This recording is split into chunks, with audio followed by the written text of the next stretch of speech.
So after the fact, I found out the importance of the little plastic wheel and its positioning. It's not immediately obvious and it spins freely,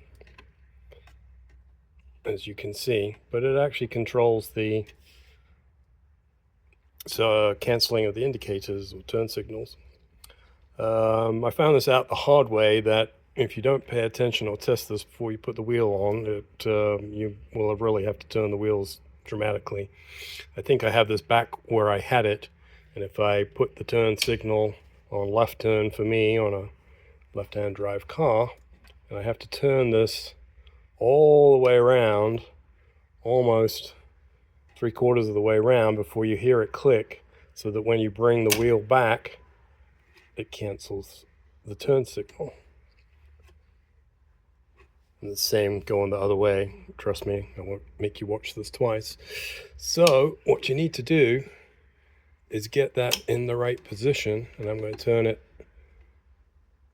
halfway around, 180 degrees.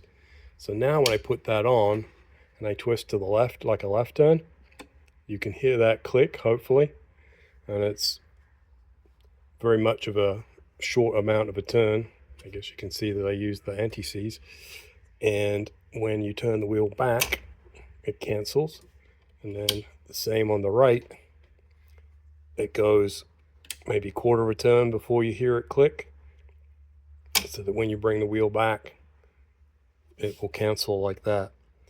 So simple test to do, but I didn't know that. Fortunately, all I had to do was take the steering wheel off, which for me was relatively easy. It's the 1-inch nut, and as my steering wheel has been on and off, and I've got some anti-seize up there, or at least I've got some left after it's all over my fingers, it's important to set this, and those little inserts will match